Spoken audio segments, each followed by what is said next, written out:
premier rassemblement, une petite assemblée générale ici la semaine dernière. Ce qui fait plaisir, c'est de voir qu'on est beaucoup plus nombreux aujourd'hui que la semaine dernière. Donc il faut voilà, qu'on poursuive. Il faut qu'on continue à se voir et à se rassembler régulièrement pour pouvoir échanger sur la situation. Parce que comme je vous disais, pendant 2 mois et demi, nos forces militantes, elles ont été aussi rappelées en service. Donc on a pas mal de militants qui ont été en service. On a essayé quand même d'organiser le syndicat. On ne pouvait pas passer dans les services pour venir vous voir parce que on était tous engagés dans la lutte contre la propagation du virus. Donc il était hors de question que des militants viennent tracter dans des services, et puis il fallait de toute façon qu'on foute la paix aux collègues qui étaient occupés à beaucoup d'autres choses et qui étaient prioritaires. Et puis surtout, on n'a pas pu se réunir de toute façon. Donc première assemblée générale la semaine dernière, on était 4 fois moins nombreux qu'aujourd'hui, donc ça fait du bien. J'espère qu'on sera encore 4 fois plus nombreux mardi prochain et sur les mardis à venir. Parce que du coup, pendant cette période de crise et de confinement pour certains, donc on sait pas...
Aujourd'hui, on a un calendrier très serré, et quand on parle du 16 juin, donc ce sera le 16 juin, rassemblement 14h30 sur la place de la République. Et si on est nombreux, on pourra s'organiser pour faire une manifestation. On verra le nombre de personnes que nous serons ce jour-là. Soyons un maximum pour demander l'augmentation de nos salaires sans contrepartie. On a connu par le passé la perte de la RTT pour les infirmières, la perte de la pénibilité pour les infirmières pour gagner la catégorie A. Nous ne voulons pas d'augmentation de salaire sans perdre notre, en conservant nos RTT. Donc il est hors de question que nous allons dans ce sens-là. Plein d'autres sujets comme le...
C'est tellement con, tellement banal de parler de paix, de fraternité, quand des SDF crèvent sur la dalle et qu'on mène la chasse aux sans-papiers, qu'on jette des miettes aux prolétaires, juste histoire de les calmer, qui s'en prennent pas aux patrons millionnaires, trop précieux pour notre société. C'est fou comme ils sont protégés, tous nos riches et nos puissants. Y'a pas à dire, ça peut aider d'être l'ami du président. Chers camarades, chers électeurs, chers citoyens, consommateurs, le réveil a sonné l'heure, remettre à servir les compteurs. Donc y'a de la lutte, y'a de l'espoir, donc y'a de la vie, y'a du combat. Tant qu'on se bat, c'est qu'on est debout, tant qu'on est debout, on lâchera pas. La rage de vaincre coule dans nos veines, maintenant tu sais pourquoi on se bat. Notre idéal est bien plus qu'un rêve, un autre monde à la poche.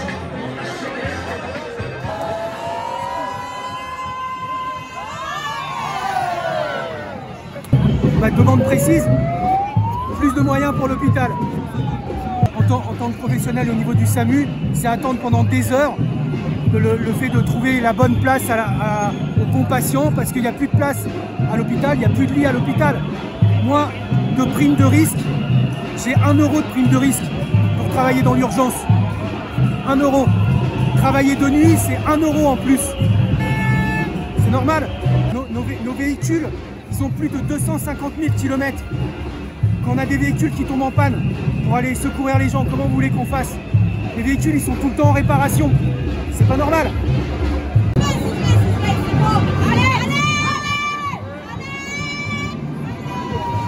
Je pense qu'en tant que citoyen, c'était un devoir d'être là. Parce que malheureusement, j'en ai eu besoin. Moi, il y a quelques mois en arrière, j'ai été très bien accueilli, très bien traité. Sauf qu'il a fallu attendre le chirurgien. Parce que tu t'aperçois que dans un centre d'urgence comme ça, spécifique de l'ophtalmologie, le chirurgien n'a pas besoin d'être en place dans son bureau à attendre que les malades arrivent. Parce que ça coûte trop cher. Il peut se promener dans la rue et on l'appelle. Et il a 30 minutes pour arriver. Sauf qu'on sait qu'aujourd'hui, une vie, ça peut, en 1 seconde, elle peut disparaître. Donc ça, c'est un petit point que j'ai vécu personnellement, même si j'étais très bien soigné. Donc aujourd'hui, c'est ça qui est important. C'est d'être là pour pouvoir les soutenir parce qu'on aura besoin d'eux. Malheureusement, je souhaite à personne de tomber malade, mais on aura toujours besoin des infirmiers et des médecins. Donc c'est là le soutien. Donc avant d'être gilet jaune, c'est un soutien citoyen et humain que de pouvoir aider ces personnes-là. Le mouvement des gilets jaunes, c'est pas une idéologie, hein. On est citoyen avant d'être gilet jaune. Hein. Et tu as des gens qui sont là le samedi en gilet jaune. Aujourd'hui, ils ont la blouse blanche, mais ils ont le gilet jaune. Et tu remarqueras que beaucoup portent un nœud jaune sur leur blouse. Et c'est ce qui veut dire qu'ils sont aussi gilets jaunes. Donc avant d'être gilet jaune, on est travailleur, citoyen, on est quelqu'un. On n'est pas un gilet jaune, c'est pas une lubie, c'est pas une idéologie. Hein. Donc c'est pour ça qu'on est là aujourd'hui et c'est important d'être là.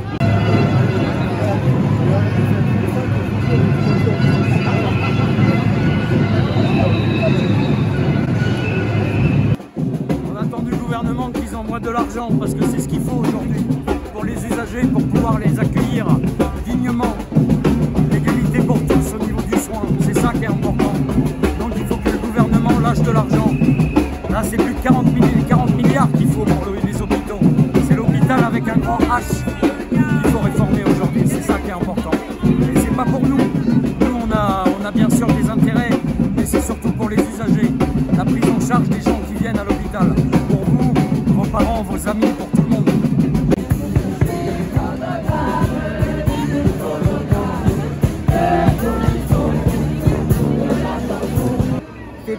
La grande difficulté, c'est que depuis plusieurs mois maintenant, les professionnels crient au secours.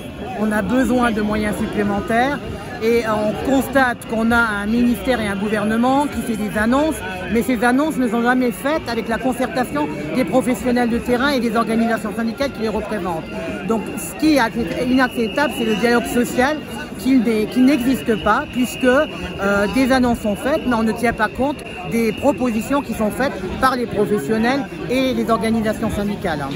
Alors là, la seule chose qui pourrait nous satisfaire, c'est déjà qu'on réponde à notre demande de rencontre avec le Premier ministre et ensuite d'ouvrir des négociations sur les thèmes que nous pensons immédiats et importants, c'est-à-dire la question des effectifs, pour améliorer les conditions de travail des salariés, mais aussi derrière la formation professionnelle des salariés et ensuite la question salariale pour enfin augmenter les salaires. Ce n'est pas possible que nos professionnels continuent à travailler avec des salaires de si bas niveau et de répondre à la question des financements des établissements et donc de rehausser l'Ondam dans le projet de loi de financement de la sécurité sociale.